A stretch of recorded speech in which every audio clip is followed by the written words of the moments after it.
Y hermanos y amigos, hace algunos días Dios me mostraba que en esta última noche de campaña trajera mi testimonio.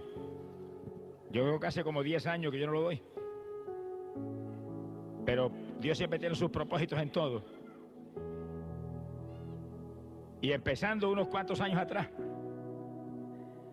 nací en un campo de Camuy. Allí en aquel campito vivimos durante muchos años y junto con multitud de muchachitos de mi edad nos movíamos allí en juegos y en cuantas alternativas que son inolvidables para mí. Y es increíble que en aquella época, cuando teníamos 7, 8, 9, 10, 12 años, ni se conocía la palabra droga. Increíble. Ni había esa palabra. Yo sí que la droga ahora mismo, la delincuencia, la maldad, el alcoholismo, la prostitución de hoy en día, todo eso es una señal inequívoca de que el Señor está a punto de levantar su pueblo y llevárselo, porque todo ese pecado está delante de Dios ahora mismo. Y Dios está a punto de derramar los juicios más grandes que jamás se han visto. Sea bendito el nombre de Dios. Que sí, que según usted ve la maldad que se acrecenta y todo, prepárese, que pronto el mundo va a saber lo que es el juicio terrible de Dios. Sea bendito el nombre de Jesucristo. En aquellos días, una de las cosas que a mí me gustaba mucho era cazar. Siempre tenía mi escopetita y me movía por los campos. Y muchas veces me movía solo. Y nunca olvido que tuve una experiencia muchas veces que no la entendía, pero me daba temor. Y estaba solo en aquellos campos cazando y de momento sentía a alguien parado detrás de mí. Y yo me quedaba tenso y cuando me miraba no había nadie. Y sentía aquel escalofrío que me movía todo el cuerpo. Y yo nunca podía entender el asunto. Otra experiencia que tuve en aquellos días de la niñez es que cuando pasaba frente a mi casa, que era una casa en el campo y la carretera no era ni siquiera pavimentada, era una carretera de tierra, pasaba un entierro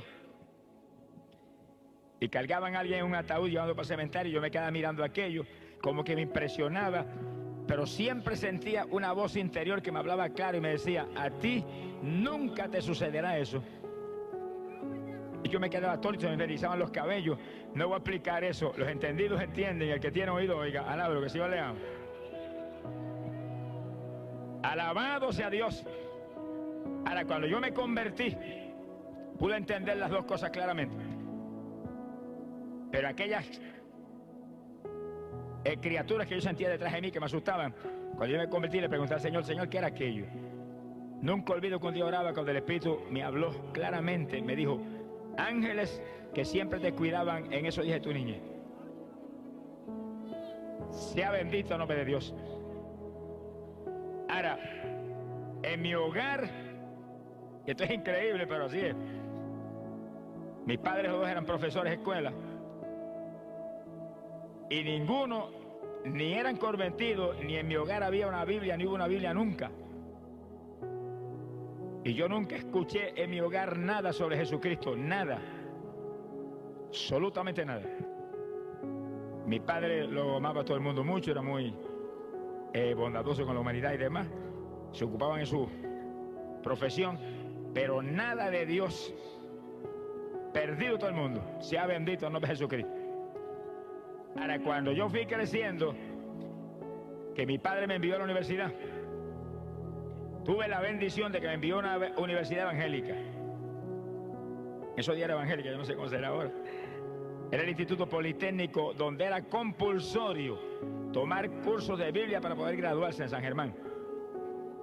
Que sí, que yo obligado, ni me gustaba ni tenía interés en el asunto. Pobrecito. Tuve que agarrar un curso de Biblia del Nuevo Testamento, Antiguo Testamento, y aunque yo no ponía interés en el asunto, por lo menos me recordé de que Jesucristo era el Salvador. ¡Qué lindo! ¿Cuántos saben eso? Y por lo menos enseñaron que no había que un Salvador, uno nada más, uno. ¿Cuánto levanta para arriba con un dedo, un solo dedo? No ponga dos dedos, que si pone dos dedos, cayó en idolatría, un solo dedo. Alábelo, que Él vive. Que era el único Salvador. Y aunque no era un evangelio de poder ni cuestión de eso, pero por lo menos la palabra siempre tiene poder. La palabra es potencia de Dios para salud. Algo aprendí, y que la Biblia era el libro de Dios. Eso me quedó metido en el corazón. Bendito sea el nombre de Dios. En esos días, ya joven, como de 16, 17 años, yo me dedicaba exclusivamente al deporte. Esa era mi vida y ese era mi Dios y no tenía interés en otra cosa. Y en el deporte del béisbol participaba en el equipo de la universidad.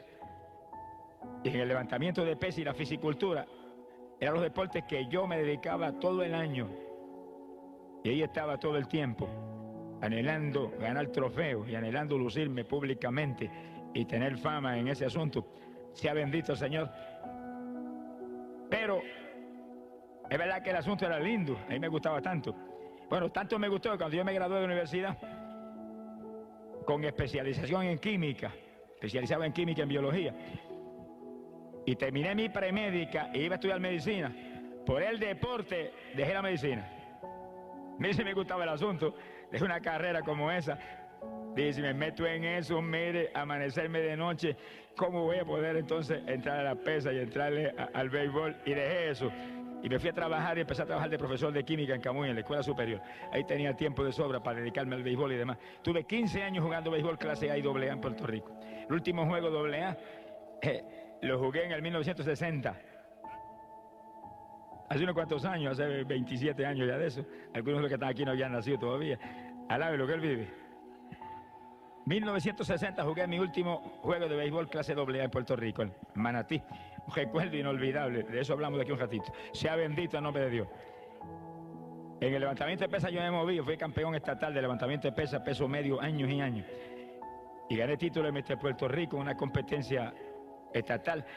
Y gané título de Mister Norteamérica allá en Nueva York, en la subdivisión de estatura mía. Vine cargado de trofeos, me esperaba el periódico en el aeropuerto. Oiga, aquello lucía muy lindo, pero estaba perdido. Si me hubiera muerto en aquellos días se quedaban los trofeos afuera, pero yo había hecho de cabeza para el mismo infierno. Alabado sea Dios. Eso no suena lindo, como que eso suena feo al lado del deporte, pero es que esa es la tragedia que vive la humanidad, que está en el deporte, que es un ídolo del deporte, que todo el mundo lo admira, pero está en pecado y está perdido, y si se muere, se va a la eterna condenación. ¿Y de qué le valió el deporte? ¿Y de qué le valió toda la fama? ¿Y de qué le valieron los trofeos? Alabado sea Dios. Por eso que la humanidad tiene que despertar a la realidad que hay un alma que salvar, hay un Cristo que hay que buscar, hay una fe en Jesús que es lo único que salva. Alabado sea Dios. No podemos dormirnos en las vanidades de este mundo porque nos espera al final una carrera de muerte eterna. Sea bendito el Señor Jesucristo. Y yo recuerdo que es inolvidable para mí, el último año que yo jugué béisbol AA, me dieron un pelotazo como nunca me lo habían dado en 15 años que había jugado. Y ahí no se usaban los cascos protectores que usan ahora, era la gorrita y se acabó. Me metieron ese pelotazo aquí, en esta parte aquí de la cabeza, aquí abajo, que eso es una parte muy delgada ahí, esa parte del cráneo. Eso me sacó casi la cabeza del sitio, yo creía que me había explotado la cabeza. Seguí jugándolo más tranquilamente en el partido, pero cuando llegué a casa esa noche y me recosté así en mi habitación, en la cama, empezó el techo de la casa a darme vuelta. Y aquel mareo y aquellas náuseas y aquel escalofrío, yo sabía que estaba lastimado ahí dentro. Me trataron por tiempo especialistas de la Asociación de Maestros, donde yo estaba inscrito. Y aparentemente el asunto se alivió. Aunque de vez en cuando se el malestar, pero no era tan notorio. Yo sé aquí. Ahora, en ese año 60, dejen eso ahí quietecito hasta de aquí un ratito. Alabe lo que él vive.